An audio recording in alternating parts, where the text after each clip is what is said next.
Kabar kepergian Jurgen Habermas pada 14 Maret 2026 menandai berakhirnya era raksasa intelektual terakhir dari tradisi teori kritis sekolah Frankfurt.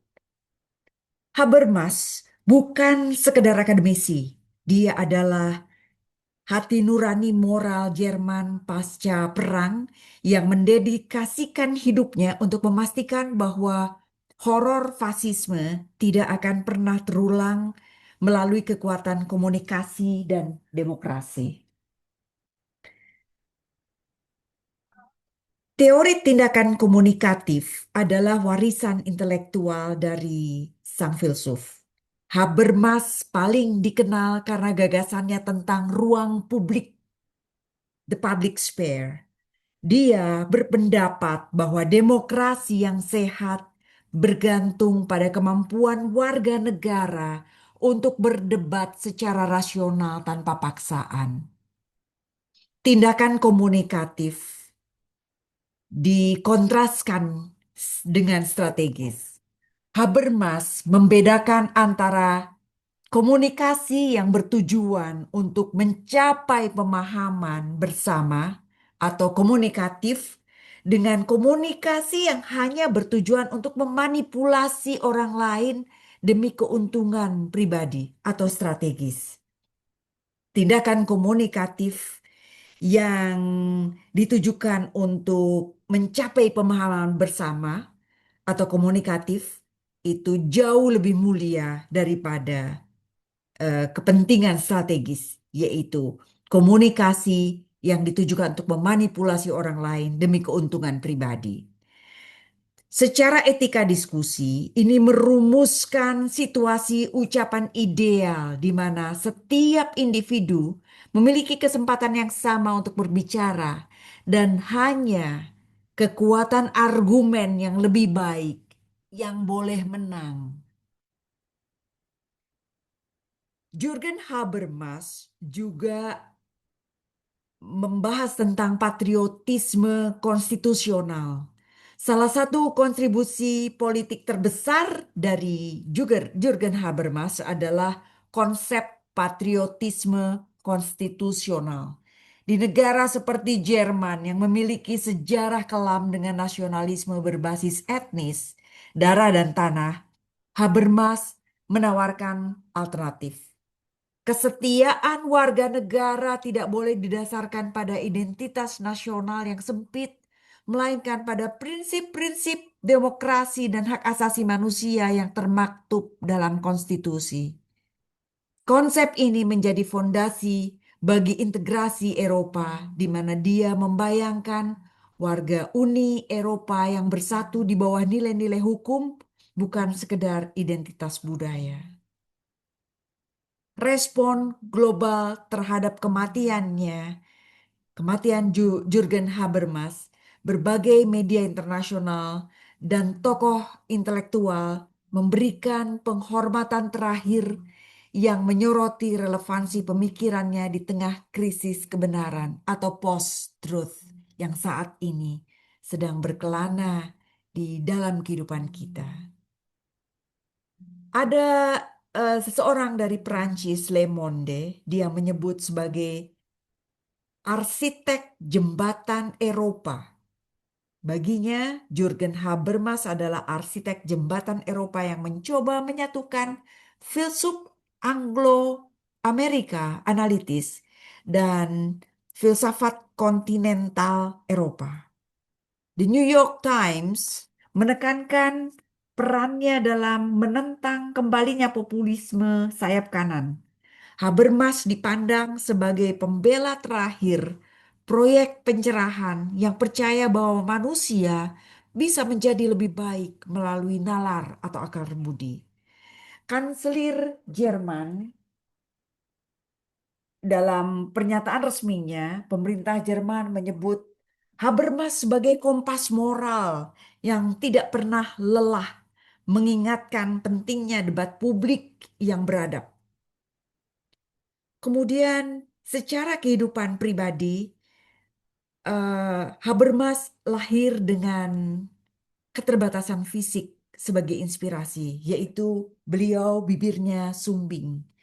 Operasi yang dia jalani di masa kecil dan kesulitan berkomunikasi di awal hidupnya diyakini oleh para pakar sebagai pemicu ketertarikan mendalamnya pada bahasa dan bagaimana manusia saling memahami.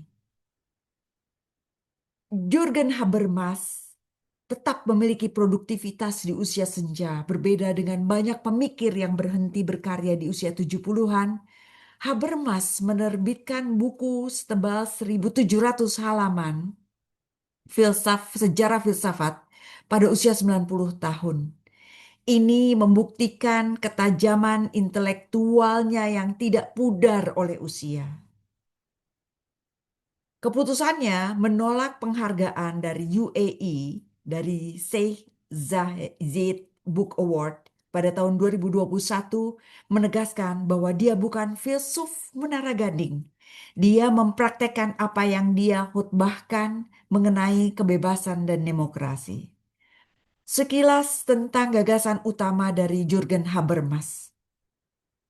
Konsep ruang publik adalah arena diskusi bebas intervensi pasar dan negara atau negara. Dan relevansinya pada saat ini adalah menjelaskan polusi informasi di media sosial. Kemudian juga Jürgen Habermas memiliki konsep kolonisasi dunia kehidupan dengan penjelasan sistem atau uang dan kekuasaan merusak hubungan sosial. Dan saat ini masih relevan karena kritik terhadap komersialisasi pendidikan dan kesehatan. Gagasan lain yang disampaikan oleh Jürgen Habermas adalah demokrasi deliberatif. Hukum hanya sah jika dihasilkan dari debat publik. Dan relevansinya saat ini adalah melawan keputusan politik yang otoriter. Kepergian Habermas menyisakan tantangan besar bagi generasi penerus. Bagaimana menjaga ruang publik tetap sehat di tengah banjir disinformasi digital. Seperti yang ia katakan, kebebasan kita saling terkait. Kita tidak pernah benar-benar bebas jika diskusi publik kita masih dikendalikan oleh kebencian dan manipulasi. Bagaimana konteks kajian Jürgen Habermas bagi Indonesia?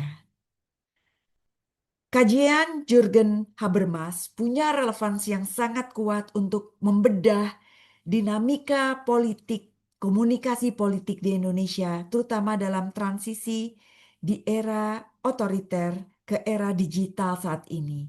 Dalam konteks Indonesia, hubungan tersebut dapat dilihat melalui beberapa hal yang penting. Transformasi dari otoriter ke demokrasi deliberatif. Pada masa Orde Baru, ruang publik di Indonesia mengalami uh, upaya penjagaan yang ketat oleh negara. Diskusi kritis dibatasi dan media massa dikontrol secara ketat. Pada pasca 1998, terjadi ledakan ruang publik. Kebebasan berpendapat memungkinkan munculnya demokrasi deliberatif, di mana kebijakan publik mulai diuji melalui debat terbuka di media, forum diskusi, dan demonstrasi mahasiswa. Dalam hubungan ini, politik Indonesia yang sehat sangat bergantung pada sejauh mana ruang publik ini tetap bebas dari intimidasi kekuasaan. Digitalisasi dan ruang publik semu di media sosial. Indonesia adalah salah satu pengguna media sosial terbesar di dunia. Ini juga mengubah wajah ruang publik kita. Dari sisi positif, masyarakat semua dari akar rumput kini punya kemampuan untuk bersuara. kasus-kasus dapat dibahas dan ini menunjukkan bahwa ruang publik digital bisa menekan pengambil kebijakan. Dan secara negatif, munculnya fenomena buzzer dan polarisasi itu juga menjadi perhatian. Habermas memperingatkan tentang manipulasi komunikasi. Di Indonesia, ruang publik seringkali tercemar oleh disinformasi dan gema echo chambers yang membuat diskusi rasional menjadi sulit. Habermas juga menekankan pentingnya argumen rasional untuk mencapai konsensus. Di Indonesia, tantangan utamanya adalah ketika ruang publik didominasi oleh politik identitas. Jika ruang publik diisi oleh sentimen emosional dan primordial, maka keputusan politik yang diambil cenderung tidak inklusif. Politik Indonesia seringkali terjebak pada kompromi elit daripada konsensus warga negara yang didasarkan pada argumen yang masuk akal. Maka partisipasi masyarakat dalam pembentukan hukum penting. Habermas berpendapat bahwa hukum hanya dianggap sah jika warga negara yang terdampak bisa berpartisipasi dalam proses pembuatannya. Dalam konteks Indonesia, kritik terhadap proses legislasi yang dianggap cepat dan minim partisipasi publik itu bisa menimbulkan sumbatan dalam ruang publik. Maka dampaknya, ketika aspirasi di ruang publik diabaikan, legitimasi pemerintah akan menurun dan ini akan memicu ketidakstabilan politik. Teman-teman semua, maka apa yang perlu dilakukan, saran strategis dalam menciptakan kondisi positif komunikasi politik di Indonesia, kita perlu menghidupkan kembali etika diskusi di ruang publik. Indonesia punya penetrasi internet yang tinggi, namun ruang digital kita seringkali menjadi arena tempur atau kontestasi daripada arena diskusi. Maka pemerintah dan aktor politik perlu berhenti menggunakan komunikasi strategis yang manipulatif. Sebaiknya komunikasi diarahkan pada etika diskusi di mana informasi yang diberikan bersifat transparan, akurat, dan dapat dipertanggungjawabkan. Upaya-upaya yang baik selama ini perlu dipertahankan dan upaya-upaya yang mengganggu perlu diminimalisir atau dihilangkan. Maka kita perlu mendorong kampanye literasi digital yang tidak hanya fokus pada cara memakai teknologi, tetapi juga cara berdebat secara rasional tanpa menyerang identitas personal. Di samping itu, inklusi kelompok terpinggirkan dalam ruang diskusi dalam kajian Jürgen Habermas, beliau menekankan bahwa ruang publik harus inklusif. Di Indonesia, kelompok minoritas, penyandang disabilitas, dan masyarakat adat seringkali eh, tidak sepenuhnya ikut dalam mengambil ruang untuk berdiskusi. Maka membuka kanal komunikasi formal yang menjamin aksesibilitas bagi semua kelompok. Komunikasi politik tidak boleh hanya menggunakan bahasa elit yang rumit, tapi harus dimanusiakan agar dapat difahami oleh seluruh lapisan masyarakat. Maka kita perlu mengintegrasikan platform konsultasi publik yang ramah disabilitas, misalnya dengan menyediakan juru bahasa isyarat dan teks alternatif dalam setiap perancangan kebijakan publik. Kita juga perlu mencegah adanya upaya untuk membatasi dunia kehidupan oleh logika kekuasaan.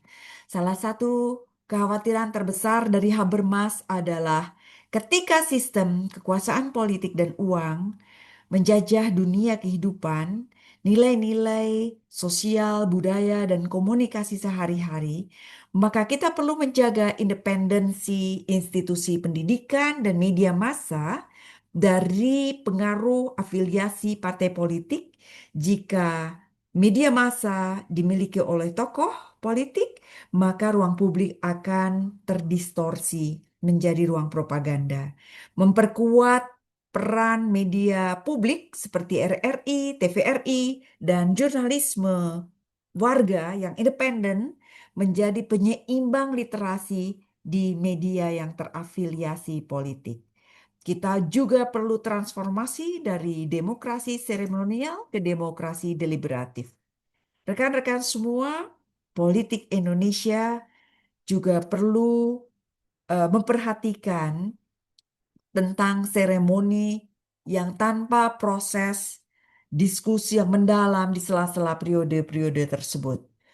Pejabat publik harus lebih sering terlibat dalam diskusi deliberatif sebelum undang-undang disahkan. Ruang publik harus berfungsi menjadi tempat pengujian argumen, bukan sekedar sosialisasi dan kebijakan yang sudah jadi. Maka kita perlu mengaktifkan kembali forum-forum diskusi warga, town halls meeting, baik secara luring maupun daring, yang mempertemukan pembuat kebijakan langsung dengan warga tanpa sekat birokrasi yang kaku. Rekan-rekan semua, eh, turut berduka atas berpulangnya Jurgen Habermas.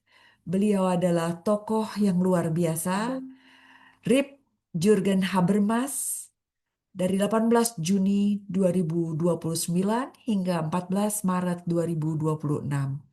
Teman-teman, para akademisi, komunikasi, dan para masyarakat, semoga diskusi kita hari ini, sharing ini bermanfaat.